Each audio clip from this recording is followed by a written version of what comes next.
Teninay fandarana famakiana tenin'Andriamanitra. Arahinao eto amin'ny Akiradio isan'andro amin'ny 12 ora sasany atoandro. Parole de vie, lecture de la Bible tous les jours sur Akiradio à 12h30. Wort des Lebens, jeden Tag eine biblische Lektüre um 12:30 Uhr im Akiradio. Iarahanao amin'ny rahavavy aina. Tenin'aina, teny mahavelona.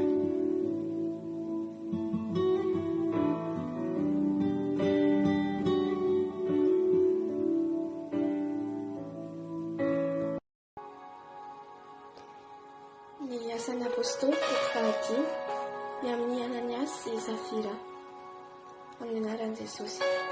Fa nisy kosa lehilahy atao hoe Ananias sy Safira vadiny nivarotra tany ka nanafena no azy ny vola vidiny. Ary ny vavy koa nalala izany dia nentiny ny vola sasany vidiny ka napetrany teo anoloan'ny tongotry ny apôstôly. Ary Petera, ry Ananias, nahoana Satana no nameny ny fonao andainga amin'ny fanahy masina ka hanafina ny vola sasany vidiny tany? Fony tsy namidy, tsy hanao ihany va izy? Ary rehefa namidy, tsy hanao anaovanao izay sitraponao koa va? Nahoana no nisaina izany tao am-ponao ianao? Tsy nandainga tamin'ny olona ianao fa tamin'Andriamanitra. Ary Ananias, noho nandre izany teny izany dia nikarapoka ka afaka ny aina, dia raiki tahotra loatra izay rehetra nandre izany. Ary nitsangana ny zatovo dia nofonosiny ny faty ka nentiny nivoaka dia naleviny.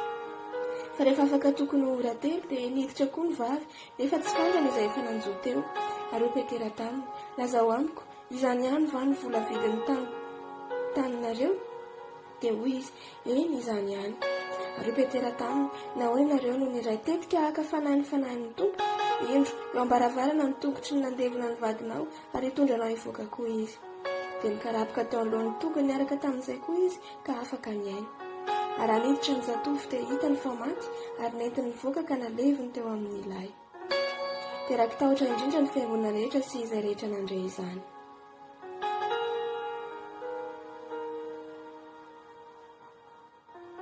Ny fahagaganana nataon'ny apôstôly sy ny nandrosoan'ny fiangonana. Ary ny tanan'ny apôstôly nanao fanafamantarana sy fahagagana marika ny vahoaka, ary izy rehetra niraisaina teo amin'ny fialofan'ny Salomon, ary tsy nisy tamin'ny olona sisa rehetra sainy iray taminy. Nefa nankalaza azy ny vahoaka. Ary voamainga nisy olona maro koa nalana vavy izay nino ny tompo nanampy ho isany, ka dia nentiny teny an-dalambe azy ny marary ka napetra ny teny ambony farafara sy fandriana mba hisy ho azony tandindon'ny Petera ahay raha mandalo izy. Ary ny olona maro avy tamin'ny vohitra manodidina ny Jerosalema dia nivory koa, nitondra ny marary sy izay nampahorian'ny fanahy maloto, dia sitrana avokoa izy rehetra.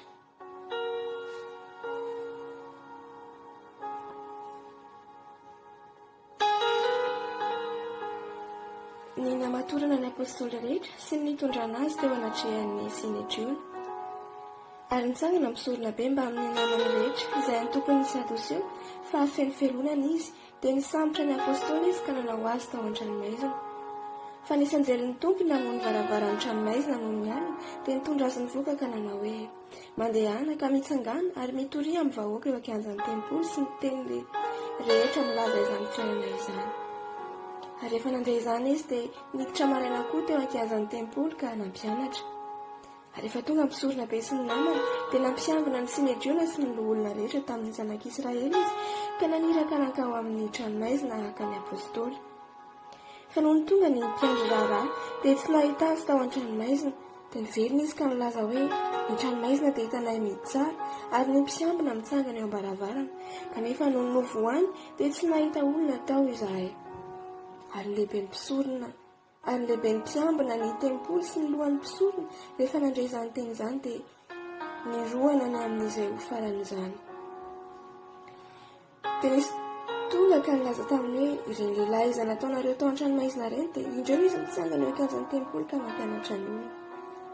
Dia lasa ny lehibe ny mpiambina sy ny mpiandry raharaha ka nitondra azy nefa tsy nanao mahery satria natahotra ny vahoaka izy fandrao ho torany vato.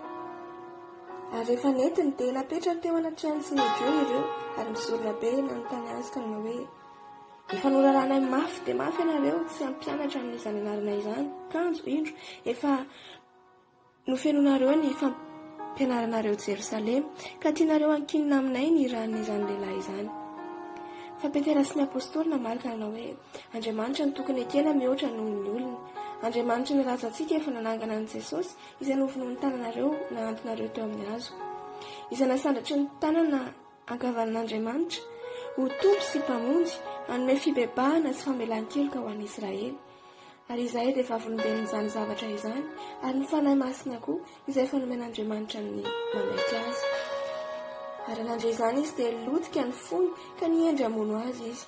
Dia nitsangana teo amin'ny Sinedriona ny fariseo anankiray atao hoe Gamaliel, mpampianadalàna izay nalaza teo amin'ny olona rehetra, alasainy navoaka kely ireo olona ireo.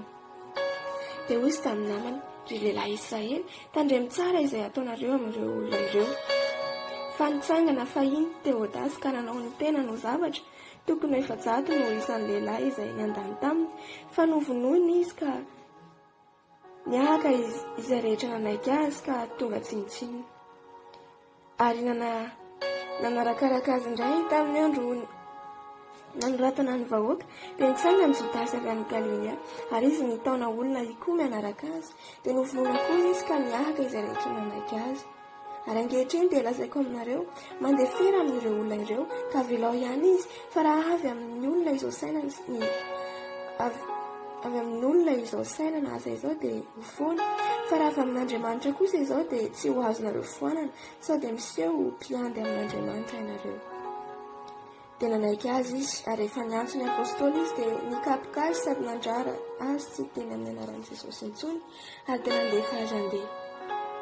Ary ireo dia niala teo anatrehan'ny Sinedriona sady faly satria natao mendrika hitondra fahafahambaraka ho voninahitra izany anarana izany. Ary tsy nitsandrina mpianatra sy nitory an'i Jesosy ho Kristy isan'andro teo ankianjan'ny tempoly sy tao an-trano izy. Alléluia.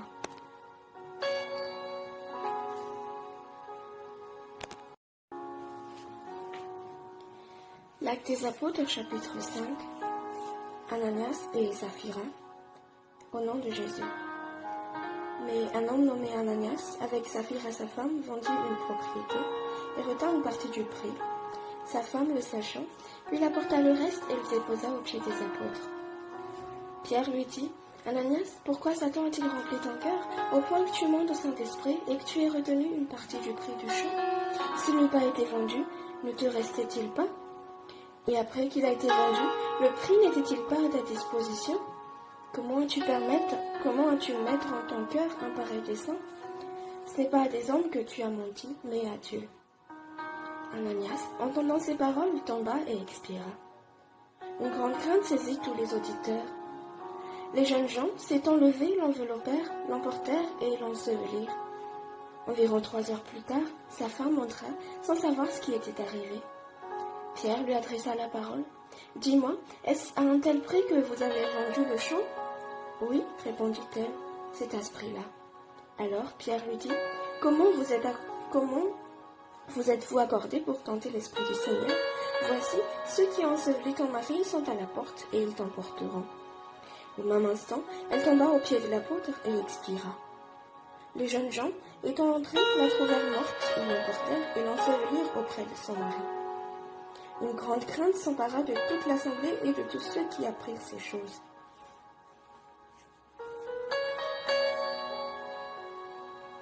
Succès croissant des apôtres. Beaucoup de miracles et de prodiges se faisaient au milieu du peuple par les mains des apôtres. Ils se tenaient tous ensemble au portique de Salomon, et aucun des autres n'osait se joindre à eux, mais le peuple les louait hautement. Le nombre de ceux qui croyaient au Seigneur, hommes et femmes, augmentait de plus en plus, en sorte qu'on apportait les malades dans les rues et qu'on les plaçait sur des lits et des couchettes, afin que lorsque Pierre passerait, son ombre au moins couvrait quelqu'un d'eux. La multitude accourait aussi des villes voisines à Jérusalem, amenant des malades et des gens tourmentés par des esprits impurs, et tous étaient guéris.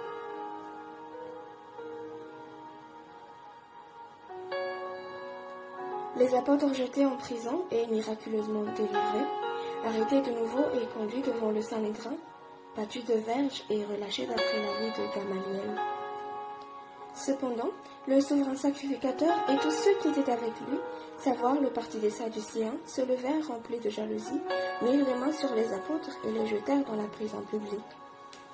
Mais un ange du Seigneur, ayant ouvert pendant la nuit les portes de la prison, les fit sortir et leur dit : « Allez, tenez-vous dans le temple et annoncez au peuple toutes les paroles de cette vie. » Ayant entendu cela, ils entrèrent dès le matin dans le temple et se mirent à enseigner. Le souverain sacrificateur et ceux qui étaient avec lui étant survenus, ils convoquèrent le Sanhédrin et tous les anciens des fils d'Israël, et ils envoyèrent chercher les apôtres à la prison.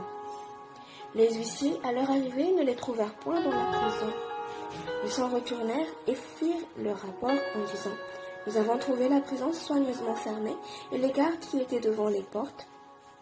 Mais après avoir ouvert, nous n'avons trouvé personne dedans. » Lorsqu'ils eurent entendu ces paroles, le commandant du temple et les principaux sacrificateurs ne savaient que penser des apôtres et des suites de cette affaire. Quelqu'un vint leur dire : « Voici, les hommes que vous avez mis en prison sont dans le temple et ils enseignent le peuple. » Alors, le commandant partit avec les huissiers et les conduisit sans violence, car ils avaient peur d'être lapidés par le peuple. Après qu'il les eut ramenés en présence du Sanhédrin, le souverain sacrificateur les interrogea en ces termes : « Ne vous avons-nous pas défendu expressément d'enseigner en ce nom-là ? Et voici, vous avez rempli Jérusalem de votre enseignement, et vous voulez faire retomber sur nous le sang de cet homme. »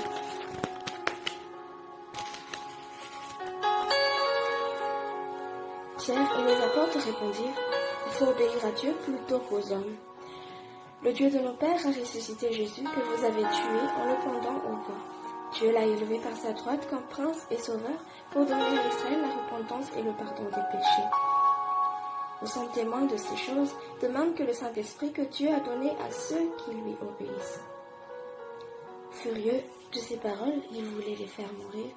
Mais un pharisien nommé Gamaliel, docteur de la loi, estimé de tout le peuple, se leva dans le Sanhédrin et ordonna de faire sortir à l'instant les apôtres. Puis il leur dit : « Hommes israélites, prenez garde à ce que vous allez faire à l'égard de ces gens, car il n'y a pas longtemps que parut Théudas, qui se donnait pour quelque chose, et auquel se rallièrent environ 400 hommes. Il fut tué, et tous ceux qui l'avaient suivi furent mis en déroute et réduits à rien.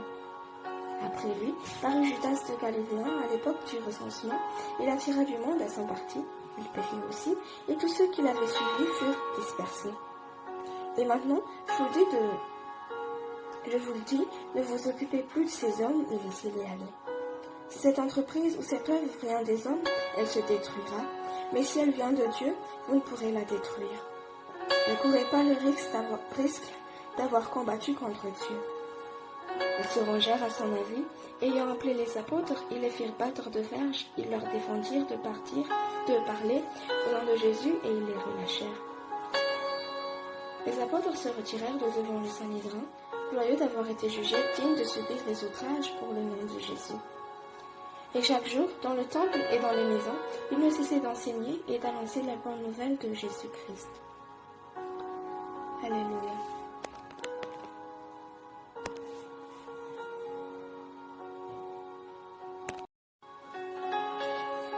Die Apostelgeschichte, Kapitel 5.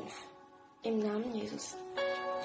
Ein Mann aber mit Namen Ananias samt seinem Weibe Sapphira verkaufte sein Gut und entwandte etwas vom Gelde mit Wissen seines Weibes und brachte einen Teil und legte ihn zu der Apostelfüßen.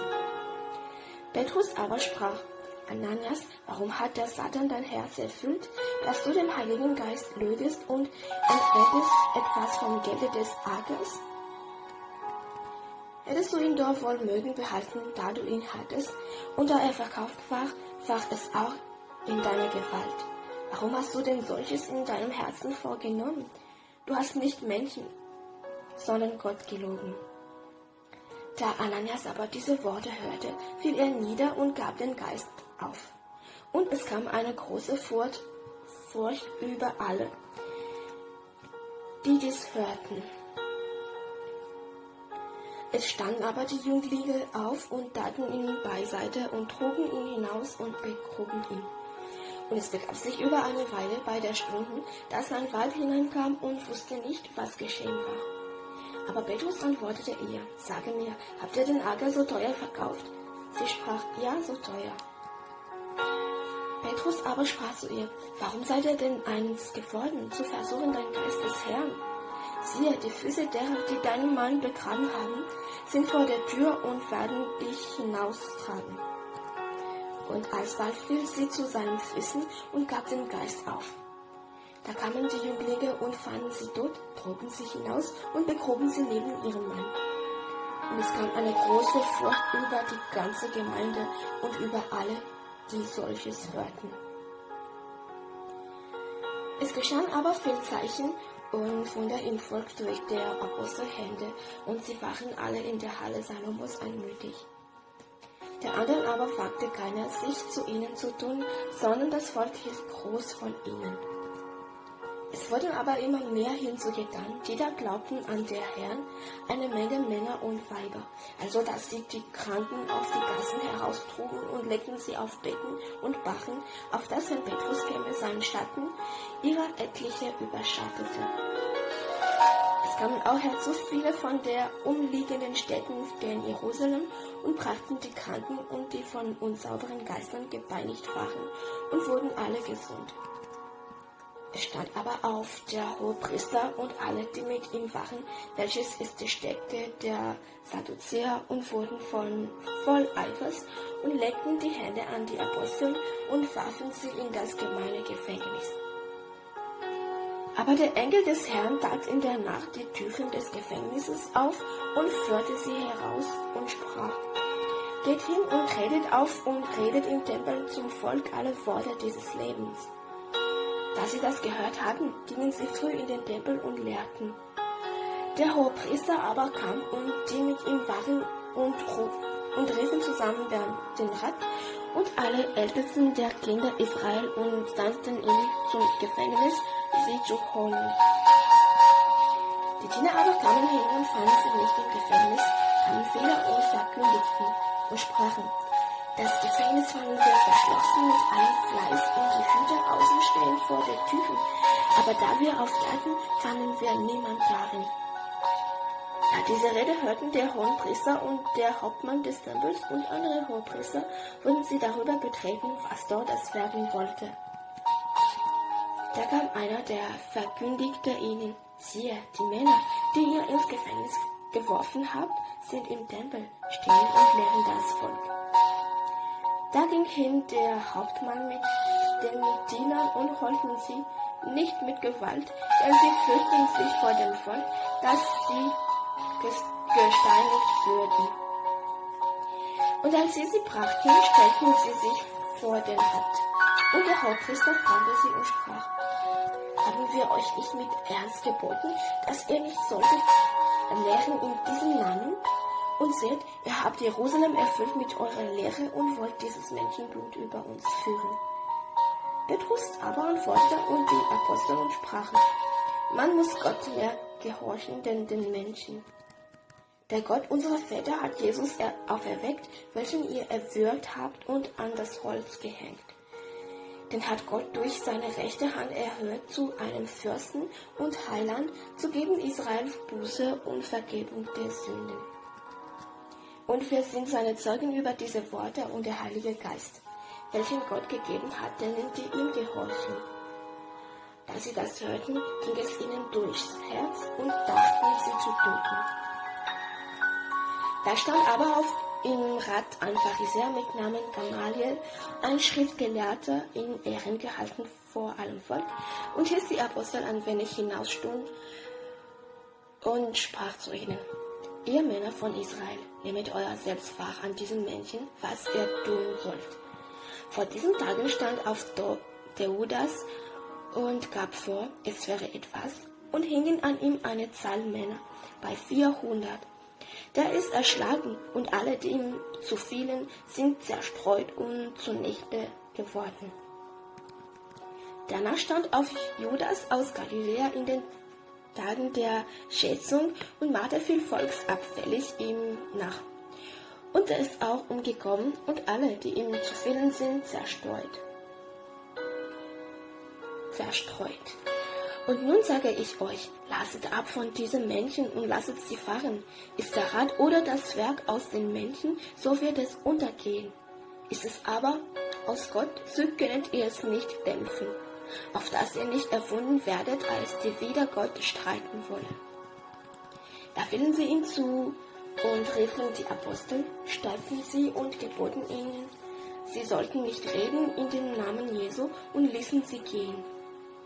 Sie gingen aber fröhlich von des Rats Angesicht, dass sie würdig gewesen waren, um seines Namens willen Schmach zu leiden, und hörten nicht auf, alle Tage im Tempel und hin und her in Häusern zu lehren und zu predigen das Evangelium von Jesu Christus. Halleluja.